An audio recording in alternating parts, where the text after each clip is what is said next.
Hello friends, welcome to all. आज मैं आपके लिए जो वीडियो लेकर आ रहा हूं, देखिए दो स्टॉक्स की यहां पे बात करेंगे, यानी कि गोल्ड वाले स्टॉक्स की। मौका इन्वेस्टमेंट का, गोल्ड का भाव भी कम है, इन स्टॉक का भाव भी बहुत ही सही। मैं कहूंगा पिछले 6-7 महीने इन्होंने निकाल दिए हैं करेक्शन में, और मतलब ये मान के चलिए तूफान से पहले की शांति। अब जब आएगा बड़ा धमाका होगा, फिर शेयर पकड़ में नहीं आएंगे। ये गोल्ड देख रहे हो आप, ये चमकते हुए सोने, ये देखिए दोनों स्टॉक। जरा तसल्ली से देखते हैं, समझते हैं। और इन्वेस्टमेंट से पहले रिस्क का कैलकुलेशन जरूरी है भाई।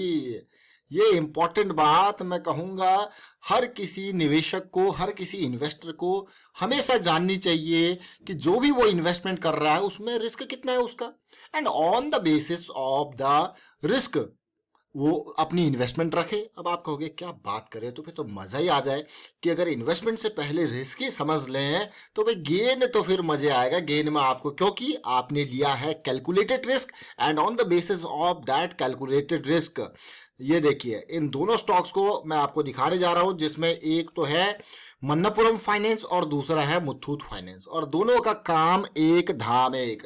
अब आप कहोगे दाम एक नहीं है भाई, दाम देखिए अलग अलग प्राइसिंग है दोनों की। मुथूट फाइनेंस जो कि गोल्ड लोन में एक टॉप का स्टॉक है, 52,000 करोड़ का मार्केट कैपिटलाइजेशन है, हर 14 रुपए पे, हर 14 रुपीज पे आपको 1 रुपया कमा के दे रहा है। प्रॉफिट इसका 38% है। सेल्स ग्रोथ देखिए पिछले 3 साल का एवरेज 17%। तो फंडामेंटल्स में कोई कमी नहीं है। These are amazing stocks. जरा सोचिए, देखिए एक बात मैं यहां पे आपको बताने जा रहा हूं। इंडिया में इतना गोल्ड है, इतना गोल्ड है, आप खुद ही एज्यूम कर सकते हो कितना गोल्ड है। चाहे टेम्पल्स की बात करो, टेम्पल्स छोड़िए, घर घर की बात करो, लेकिन वो गोल्ड का ना यूज नहीं हो पा रहा है। वो गोल्ड मान लो एक नॉर्मल फैमिली में भी हम एक, अगर आप देखो इंडिया में जो कल्चर है उसमें गोल्ड को एक सिक्योरिटी डिपॉजिट काइंड ऑफ चीजें रखी जाती है, घर में सेफ रखा जाता है कि भगवान न करे कुछ ऐसी चीजें इमरजेंसी ना आए, बट जब आती है तो वही गोल्ड काम करता है। बट जब वो गोल्ड पड़ा हुआ है तब उसका कोई यूज नहीं है इमरजेंसी के लिए, बस ये है कि गोल्ड का भाव जो बढ़ रहा है वो उसकी प्राइसिंग को बढ़ा रहा है।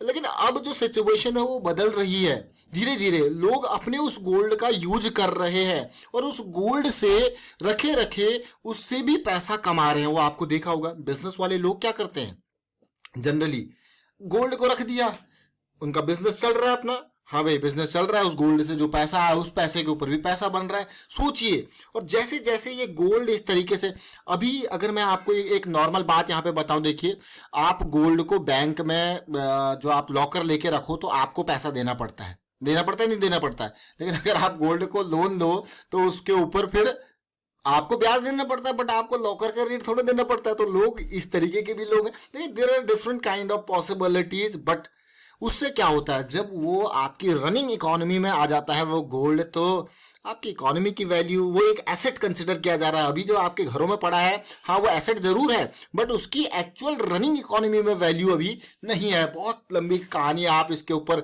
जरा सोचिए समझिए। और मुथूट फाइनेंस और मैं मन्नपुरम फाइनेंस के बारे में आपको दिखाता हूं। देखिए मन्नपुरम फाइनेंस इस सेक्टर में एक छोटा सा प्लेयर है जिसका 14,000 करोड़ का मार्केट कैपिटलाइजेशन है, 170 के आसपास का प्राइस है, और प्रॉफिट ग्रोथ, सेल्स ग्रोथ जबरदस्त है। लेकिन मुथूट फाइनेंस इस सेक्टर में बहुत ही बड़ा प्लेयर है, बहुत ही जबरदस्त। लेकिन आज की डेट में देखिए, पिछले कुछ टाइम से मैंने कई वीडियोज इनके ऊपर बनाई है, आज की डेट में मैं इंपॉर्टेंट इन स्टॉक्स को क्यों फोकस कर रहा हूं। आपने देखा होगा मार्केट में स्टार्टिंग में रैली आई थी, रिलायंस इंडस्ट्रीज भागा था, फार्मा भागा था, फिर आईटी सेक्टर का नंबर आया था मई जून के टाइम पे, केमिकल सेक्टर का नंबर आया था, फिर अभी रिसेंटली नवंबर दिसंबर में बैंकिंग सेक्टर भागा, फिर ऑटो सेक्टर भागा।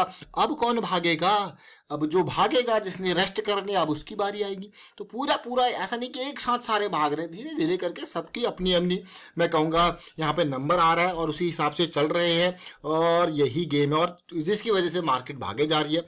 लेकिन अब पीक पे आ चुके हैं हम, और पीक पे आके जब उन स्टॉक्स को खरीदोगे जो कि बिल्कुल भाग के थक चुके हैं, वहां पे कुछ ना कुछ होल्ड पीरियड चाहिए, रेस्ट पीरियड चाहिए। उस रेस्ट पीरियड के बिना उनमें नई एनर्जी नहीं आएगी आगे भागने के लिए, और वो रेस्ट पीरियड जब पूरा होगा फिर आपको मौका मिलेगा। इसीलिए वो जो रेस्ट पीरियड से पहले अगर आप खरीदते हो तो फिर आपको पेशेंस की जरूरत पड़ती है, और उस पेशेंस को ही मैं कहूंगा, आप कहोगे जैसे ही वो पेशेंस पूरा होगा, पेशेंस नहीं दिखाया फिर आपने, फिर वो आप जो है वहां पे निकल सकते हो। लेकिन अगर पेशेंस है तो फिर आपको पता लगता है। मार्केट में पेशेंस इसीलिए जरूरत पड़ती है। देखिए ये बड़ी कैंडल और ये छोटी कैंडल आपको पता ही है, यही 1 महीने पानी पीने आया था और उसके बाद रैली।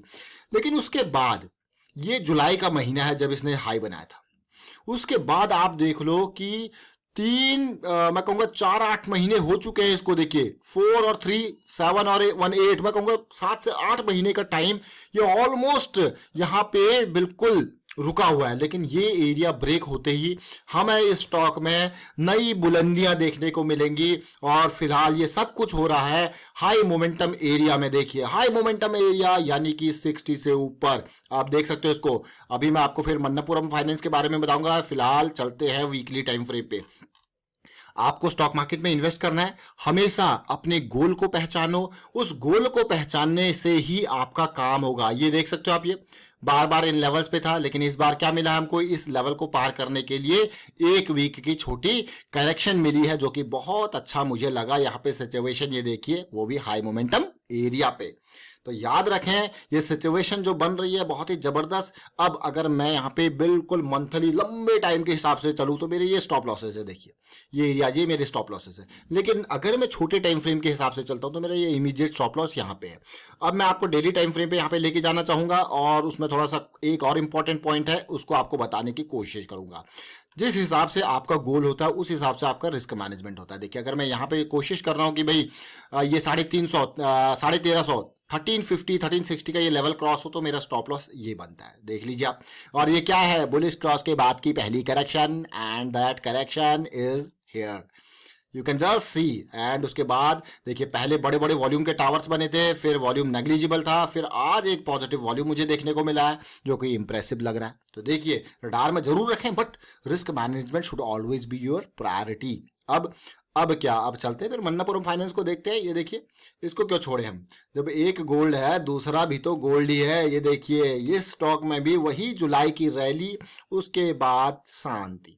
सोचिए जुलाई की रैली, अगर आपने ये प्रॉफिट यहाँ से लेके 100 से लेके इस तक का बुक कर लिया, उसके बाद ये 8 महीने शांत रहा, उस 8 महीनों में क्या आपका पैसा शांत रहेगा? आप कई और स्टॉक जैसे हम रेगुलर बेसिस पे आपके 1-1 2-2 महीने में 20-20 30-30% निकलते जा रहा है और स्टॉक में अपने कैपिटल को यूज कर सकते। लेकिन अब पेशेंस धीरे धीरे यहाँ पे ऐसा लग रहा है कि अब ये चीज़ें देखिए डिमांड बढ़ती जा रही है और कभी भी ये स्टॉक भी बड़े धमाके के लिए तैयार हो सकता है। तो ये लेवल्स अपने लिए इंपॉर्टेंट रखें। ये नीचे वाले लेवल्स आपके रिस्क मैनेजमेंट के लेवल्स हैं। पॉजिटिविटी जरूर है तो वीकली पे चलते हैं। ये तो मंथली चार्ट था, वीकली चार्ट। अगर दोनों की सिचुएशन देखी जाए तो मुथूट फाइनेंस में अभी सब कुछ हाई मोमेंटम जोन में चला गया है। और अगर यहाँ पे भी देखो तो बड़ी कैंडल के बाद 2 छोटी कैंडल जरूर बनी है। ये लेवल पार करना इसके लिए जरूर है, बट इसमें मुझे थोड़ा सा अभी ऐसा लग रहा है कि ये मोमेंटम एरिया में नहीं गया है अभी वीकली। लेकिन मुथूट फाइनेंस मोमेंटम एरिया में जा चुका है। तो अब आपको यार कितना जाएगा, 200 जाएगा, 200 के, क्योंकि पिछला हाई भी 200 की रेंज का है। क्या उसके बाद करेक्शन आएगी? तो भाई करेक्शन आएगी और उस करेक्शन का resolution that is a different set, तो आपकी अगली अपॉर्चुनिटी होगी। बट फिलहाल जरा देखें, बुलिश क्रॉस बना था, बहुत ही बढ़िया वॉल्यूम दिखा था, उसके बाद सेलिंग, लोअर हाई लोअर लो, स्टॉप लॉसेस तैयार और ये मोमेंटम। लेकिन अब मैं यहाँ पे जो इंपॉर्टेंट पार्ट, जैसा कि मैंने फिर से रिपीट करूंगा, मन्नापुरम फाइनेंस अभी एसिड एरिया यानी कि मोमेंटम एरिया में नहीं गया है। तो इसको एसिड एरिया में जाने के लिए जो सिचुएशन है वो तेजी आपको देखने को मिल रही है। तो ये 184 के नियर के आसपास तक जाएगा, इसके नियर, क्योंकि ये इंपॉर्टेंट ब्रेकआउट का लेवल है, तब तक ये एसिड एरिया में पहुंच जाएगा। और यहाँ पे कंसोलिडेशन जो होगी तो ये सारी एसिड एरिया की कंसोलिडेशन होगी। तो आने वाले कुछ दिन बहुत इंपॉर्टेंट रहने वाले हैं मन्नापुरम फाइनेंस के लिए, एंट्री के लिए। और जैसी यहाँ पे छोटी करेक्शन या काइंड ऑफ पुल बैक आपको देखने को मिलेगा, and your risk management will be set on the basis of that correction और पुल बैक। तो मौका तैयार हो रहा है। जो मुथूट फाइनेंस में जो चीजें बनती हुई दिख रही है आपको, वो यहां पे भी दिखेंगी बनती हुई इंपॉर्टेंट। तो आपने हमने दो स्टॉक्स की यहाँ पे बात करी, one is Muthoot finance and other is Manappuram finance. Gold stock, सोना है, खरा सोना। वाइंड अप करता हूँ इस वीडियो को, उम्मीद करता हूँ वीडियो आपको अच्छा लगा होगा। अच्छा लगा तो शेयर जरूर कीजिए, लाइक कीजिए, चैनल सब्सक्राइब नहीं किया तो जल्दी से सब्सक्राइब कर लें, और हमेशा अपने पे विश्वास रखिए। डिसीजन मेकिंग आपकी अपनी होती है, तो इसीलिए रिस्क मैनेजमेंट को हमेशा प्रायोरिटी दें।